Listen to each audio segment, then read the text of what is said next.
नमस्कार दोस्तों, ईशाला पर आपका स्वागत है। मैं भागचंद चौधरी, लेक्चरर ज्योग्राफी। आज की इस क्लास में हम एक न्यूज़ है उसको देखेंगे और बड़ी ही इंटरेस्टिंग न्यूज़ यहाँ पर है। देखिए, यहाँ पर आपको इस बोर्ड पर दिखाई दे रहा है, व्हाइट हाउस में महिलाओं का वेतन पुरुष साथियों की तुलना में 20% कम। व्हाइट हाउस की हम बात कर रहे हैं। व्हाइट हाउस हम सब लोग जानते हैं किसको कहा जाता है। अमेरिका के राष्ट्रपति का जो निवास है उसको व्हाइट हाउस के नाम से जाना जाता है। ठीक है, अमेरिका जो बार बार हम शब्द काम में लेते हैं, तब हम पूरे उत्तरी अमेरिका की बात नहीं करते, जबकि उत्तरी अमेरिका के दूसरे बड़े देश संयुक्त राज्य अमेरिका, यानी कि जिसको हम शॉर्ट में यूएसए बोलते हैं, या जिसका पूरा नाम यूनाइटेड स्टेट्स ऑफ अमेरिका है, उसकी हम बात करते हैं। तो चलिए, इस न्यूज पर चर्चा करने से पहले हम इसकी पूरे वर्ल्ड में लोकेशन देखते हैं, उसके बाद में उसकी लोकेशन हम उत्तरी अमेरिका में देखते हैं। कुछ खास बातों पर एक भौगोलिक दृष्टिकोण से उसको हम देखते हैं। यहां पर अगर आप देख रहे हैं तो आपको पूरे वर्ल्ड का मैप दिख रहा है और इस मैप में आपको सारे महाद्वीप दिख रहे हैं। यहां पर जिसकी बात हम करने वाले हैं वो है नॉर्थ अमेरिका, उत्तरी अमेरिका। ये उत्तरी अमेरिका जिसके बारे में हम जनरली पढ़ते आते हैं, 1492 में कोलंबस के द्वारा इसकी खोज की गई। कोलंबस अपने देश से भारत की खोज के लिए निकला था, लेकिन वो दूसरी तरफ चला गया और वो पहुंचा अमेरिका के महाद्वीप पर। ठीक है, शुरू में इसे अमेरिका के नाम से जाने लगा। हालांकि खोज जब भी इसकी खोज की बात आती है तो हम पढ़ते हैं कोलंबस ने इसकी खोज की, लेकिन जब इसकी बात आती है कि अमेरिका का नाम किसके नाम पर पड़ा, तो फिर एक पुर्तगाली नाविक जिसका नाम था अमेरिगो वेस्पुक्की, इसके नाम पर इसका नाम पड़ा, तो इसलिए उसको अमेरिका के नाम से जाना गया। उसके बाद एक समय के बाद में जब इनको दक्षिण अमेरिका के बारे में पता चला, तब फिर जो इसका उत्तरी भाग है वो उत्तरी अमेरिका कहलाया और जो दक्षिण में है उसको साउथ अमेरिका या दक्षिण अमेरिका के नाम से जाना गया। बाकी के सारे महाद्वीप भी यहाँ पर आपको दिख रहे हैं। इधर आपको अफ्रीका दिखेगा, यहाँ आपको यूरोप दिखेगा, इधर आपको एशिया दिखेगा और यहाँ आपको ऑस्ट्रेलिया दिखेगा, और यहाँ आपको दक्षिण में नीचे की ओर अगर आप देखेंगे बिल्कुल दक्षिणी ध्रुव के आसपास, तो यहाँ पर आपको थोड़ा सा नीचे की ओर अंटार्कटिका महाद्वीप दिखेगा। तो कुल मिलाकर के 7 महाद्वीप है। आज हम इसके बारे में बात करने वाले हैं क्योंकि जो न्यूज है वो उत्तरी अमेरिका के एक देश यूएसए से संबंधित है। चलिए थोड़ा सा देखते हैं, और जो अमेरिका का मैप है इसके द्वारा हम देखते हैं। ये जो मैप है ये मैं आपको पूरे वर्ल्ड में से उत्तरी अमेरिका में मैं आपको लेकर आ गया हूं। तो इसमें आपको जो बड़े देश दिख रहे हैं, देखिए 3 बड़े देश यहां पर हैं। इधर आपको ये मिल जाएगा कनाडा, इसके बाद में ये इस उत्तरी अमेरिका महाद्वीप का दूसरा बड़ा देश है पूरी दुनिया में। ये है उत्तरी अमेरिका महाद्वीप में ये सबसे बड़ा देश है, जबकि पूरी दुनिया में ये रूस के बाद में क्षेत्रफल के दृष्टिकोण से दूसरा बड़ा देश है।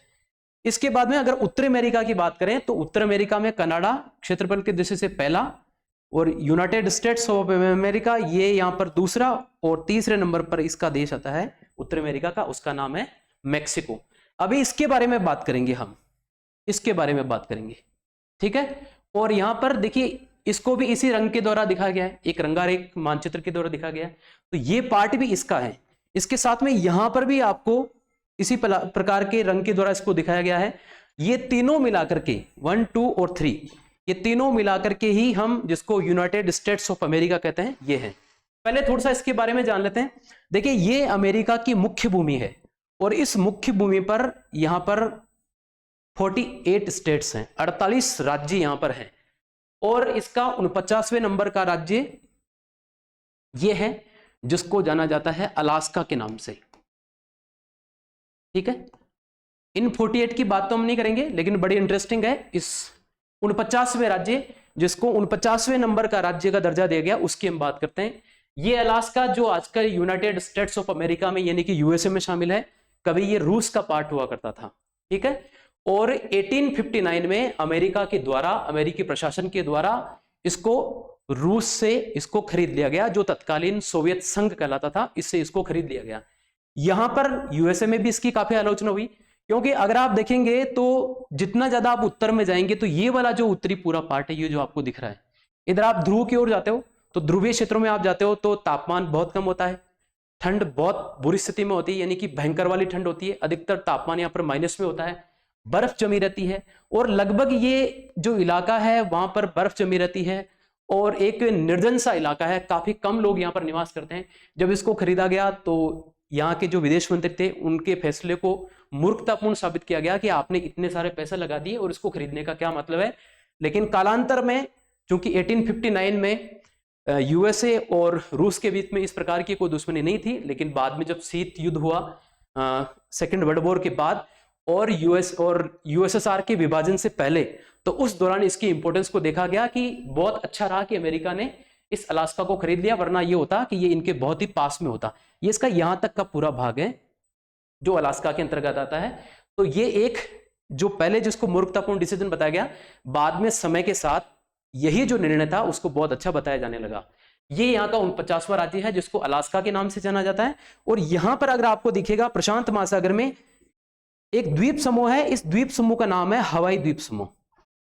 हवाई या छोटे छोटे द्वीप हैं इसलिए इसको हवाई द्वीप समूह कहा जाता है। यह अमेरिका का 50वें नंबर का राज्य है। इस हवाई द्वीप की राजधानी है होनोलुलु, जो कि एक बहुत बड़ा पिकनिक पॉइंट है जहां पर बहुत सारे लोग घूमने जाते हैं।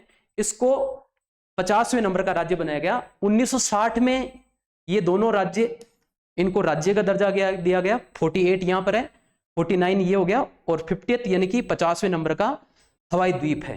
ठीक है, इन सबको मिलाकर के 50 को मिलाकर के अमेरिका बना हुआ है, इसलिए इसका पूरा नाम है, हिंदी में कहा जाता है संयुक्त राज्य अमेरिका, यानी कि सभी राज्यों का संयुक्त रूप, यानी कि 50 राज्यों का संयुक्त रूप, या यूनाइटेड, सभी जो यूनाइटेड होकर के जो रहते हैं, United states of America, USA के नाम से इसको जाना जाता है। चलिए आज की जो न्यूज है उसके ऊपर हम बात करते हैं, और वो न्यूज ये है जिसकी हम यहां पर बात करते हैं। व्हाइट हाउस में महिलाओं का वेतन पुरुष साथियों की तुलना में 20% कम है। ये वो अमेरिका है जो सारी दुनिया को ज्ञान की बातें बताता रहता है। हमारे देश के बारे में कई बार होता है कि इस फला धर्म के साथ में ये हो रहा है, इस फला जाति के साथ में ये हो रहा है। ठीक है, महिला सशक्तिकरण की बात कही जाती है, वुमेन एम्पावरमेंट की बात उनके द्वारा कही जाती है। अगर इनके देश में देखो तो स्थितियां क्या है, वो ये न्यूज बताती है कि व्हाइट हाउस जो कि यहाँ का राष्ट्रपति का निवास है, वहां पर महिलाओं का वेतन पुरुषों की तुलना में, उनके पुरुष साथियों की तुलना में 20% कम है। 20% का मतलब है कि अगर 100 रुपए दिए जाने हैं तो एक पुरुष को 100 रुपए मिलते हैं और एक महिला को उसकी तुलना में केवल 80 रुपए ही मिल पाते हैं। 20% उसका वेतन कम है। तो ये तो नहीं होना चाहिए। हमारे देश में तो समान कार्य के लिए समान वेतन वाली बात है, और ये हमारे मूल अधिकार में दिया गया ये बात। और आजादी के बाद जब हमने अपना संविधान बनाया तो पहले दिन से ही इसको जब लागू किया गया, तो एक प्रकृति का कार्य अगर कोई होता है तो उसके लिए भले उस कार्य को कोई पुरुष करे या कोई महिला करे, समान कार्य किया जा रहा है तो उसको समान वेतन ही मिलता है। जबकि इनके यहां पर जो इतनी सारी बातें बताते हैं, उनके यहां पर अभी भी ये वाली स्थिति है।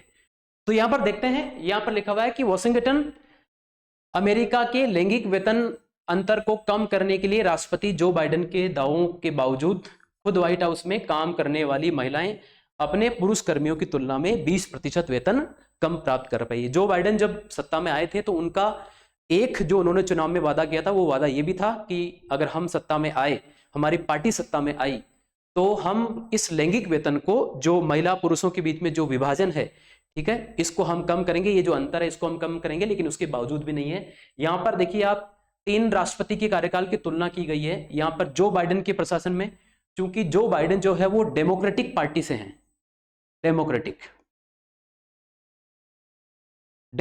पार्टी, ठीक है। यहां पर डोनाल्ड ट्रंप की बात है, जो इनसे पहले राष्ट्रपति थे वो रिपब्लिकन पार्टी से थे, रिपब्लिकन।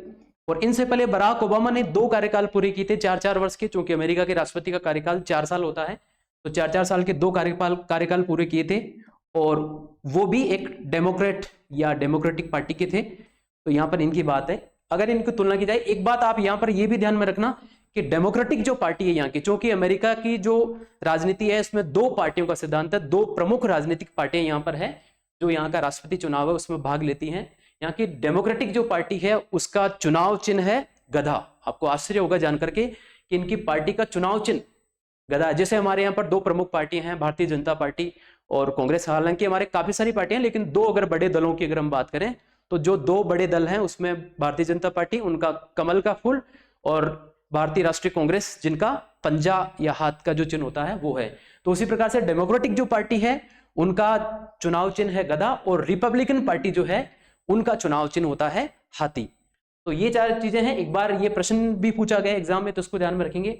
3 राष्ट्रपतियों के कार्यकाल की तुलना की गई है, कितना कम वेतन यहाँ पर मिलता है। जो बाइडेन की जब बात होती है तो इनके कार्यकाल में महिला और पुरुषों के वेतन में व्हाइट हाउस में 20% का अंतर है। जबकि डोनाल्ड ट्रंप की अगर शासन की बात होती है तो इनके समय में, जो कि रिपब्लिकन थे, इनके समय में महिला और पुरुषों के वेतन में व्हाइट हाउस में 37% का अंतर था, जो कि बहुत बड़ा था। ठीक है, बराक ओबामा, अगर इन जो कार्य का पिछले 3 राष्ट्रपतियों के कार्यकाल की अगर बात करें तो बराक ओबामा के प्रशासन के समय यहां पर बहुत ठीक स्थिति में था, और वो था यहां पर, लेकिन उस समय भी यहां पर 11% का अंतर था। अब ये दूसरी बात, हमें जब कहा जाता है हमारे देश के बारे में कि आप महिला सशक्तिकरण कीजिए, जबकि खुद के देश में यह स्थिति है कि आप महिला और पुरुषों को एक पलड़े पर नहीं ला पा रहे हैं, एक धरातल पर नहीं ला पा रहे हैं, उनको समान कार्य के लिए समान वेतन नहीं मिलता है।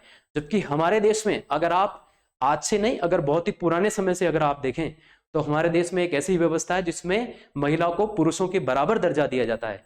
अगर आप छोटी सी एक बात मैं आपको बताता हूं, जैसे हमारे यहाँ पर अगर आपको विद्या चाहिए तो आप कहां जाते हैं? मां सरस्वती के आगे अपना सर झुकाते हैं। अगर आपको धन चाहिए तो आप लक्ष्मी जी के आगे सर झुकाते हैं। और अगर आपको ताकत चाहिए, आपको शक्ति चाहिए, आपको पावर चाहिए, तो आप मां दुर्गा की आराधना करते हैं। तो हम उस देश से आते हैं जहां पर आपको ताकत चाहिए, आपको धन चाहिए, आपको विद्या चाहिए, तो वो उन तीनों का जो स्वरूप जिनको माना जाता है, जिनको आराध्य देवी माना जाता है, वो सब कुछ यहाँ पर हमारी महिला शक्ति के पास में है। दूसरी बात एक और, आप हमारा जो जीवन होता है, हमारी जो दिनचर्या होती है, उसमें अगर आप देखें तो भी आप ये पाएंगे कि हमारे यहाँ पर कोई भी पाठ पूजा का कार्य, कोई भी मांगलिक कार्य, कोई भी शुभ कार्य बिना महिलाओं के शुरू नहीं होता।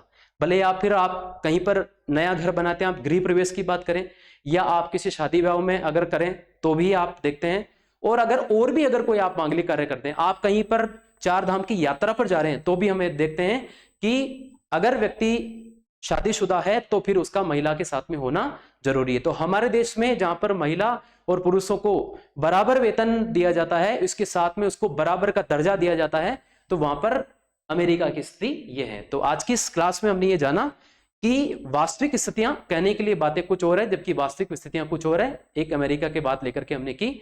आप हमारे चैनल पर नए हैं तो चैनल को सब्सक्राइब कीजिए, और क्लास अच्छी लगी हो आपको तो लाइक कीजिए, कमेंट कीजिए, अपने दोस्तों के साथ में शेयर कीजिए, और हमारे साथ में बने रहिए। इसी प्रकार की और भी अच्छी क्लासेस आपको ईशाला के इस प्लेटफॉर्म पर मिलती रहेगी।